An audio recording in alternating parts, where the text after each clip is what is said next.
Bienvenue. Aujourd'hui, on part explorer la Casamance. C'est une région du Sénégal qui, franchement, déjoue toutes les attentes et nous montre un visage du pays que très peu de gens imaginent. Alors c'est parti, plongeons ensemble dans ce territoire absolument fascinant. Quand on pense au Sénégal, l'image qui nous vient, c'est souvent celle de paysages plutôt arides, n'est-ce pas? Eh bien, la Casamance, c'est une toute autre histoire. On passe d'un Sahel presque désertique à une région verte, luxuriante. C'est un dépaysement total, une Afrique verdoyante où l'océan, un fleuve immense et des forêts denses se rencontrent. Mais ce n'est pas que la végétation qui rend la Casamance si différente. C'est sa géographie même qui la rend unique. Regardez, elle est comme coincée entre la Gambie et la Guinée-Bissau, et donc physiquement coupée du reste du pays. Et puis, il y a ce delta du fleuve qui a tout façonné, créant un vrai labyrinthe d'îles et d'îlots. C'est le berceau du peuple Diola, une ethnie majoritaire qui défend avec ferveur son histoire et sa culture. On commence notre voyage sur la côte, qui abrite, il faut le dire, quelques-unes des plus belles plages de toute l'Afrique de l'Ouest. Du sable fin, une mer d'un bleu incroyable, des cocotiers à perte de vue. Mais, vous allez voir, derrière cette image de carte postale se cache une dualité vraiment fascinante. D'un côté, on a Cap Skirring, le grand pôle touristique international. On y trouve des retraités occidentaux, des villas magnifiques, des parcours de golf. Et de l'autre, à seulement quelques kilomètres, on tombe sur des villages comme Kafountine. Là, c'est un autre monde. C'est l'un des plus grands ports de pêche artisanale du pays, avec plus de 200 pirogues alignées sur le sable chaque jour. La vie y est rythmée par des traditions ancestrales. Ce sont deux mondes qui coexistent, qui parfois s'ignorent, mais qui bien souvent dépendent l'un de l'autre. Et justement, parmi ces traditions, il y a la lutte. Ce qui est vraiment intéressant, c'est que pour le peuple Diola, ce n'est pas qu'un sport, non, c'est bien plus. C'est une façon d'inculquer des valeurs fondamentales dès le plus jeune âge, le courage, la résilience, la sagesse. Comme le dit cette citation, l'enjeu, ce n'est pas la victoire en soi, mais c'est l'honneur. Bon, maintenant on quitte la côte pour s'enfoncer un peu dans les terres. Et là, le paysage change radicalement. Fini les plages de sable fin, on entre dans la mangrove. Le territoire devient un vrai dédale de terre et d'eau. C'est ici qu'on commence vraiment à saisir le lien très fort qui unit les gens à la nature. Pour les Diolas, la forêt, elle est sacrée. C'est une ressource vitale. Elle nourrit, elle abreuve et surtout, elle soigne. C'est une véritable pharmacie à ciel ouvert. Des agronomes, comme un certain Augustin Diatta, travaillent main dans la main avec les guérisseurs traditionnels pour préserver tout ce savoir, parce qu'ils sont convaincus que chaque arbre, absolument chaque arbre, détient un secret médicinal. Cette phrase d'Augustin Diatta, elle résume tout, non?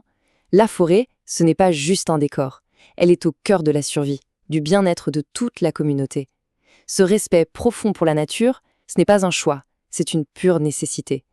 Plus on s'enfonce dans le delta, plus l'isolement se fait sentir. Cet environnement, si difficile d'accès, a permis aux Diola de résister aux envahisseurs pendant des siècles. Mais cette liberté, elle a un prix. Le dénuement et une lutte de tous les jours pour survivre. Et ça nous amène à une question essentielle. Imaginez une seconde, être entouré d'eau, mais mourir de soif. Le fleuve est trop salé pour être bu. Alors comment on fait? La réponse, c'est un témoignage incroyable de résilience humaine.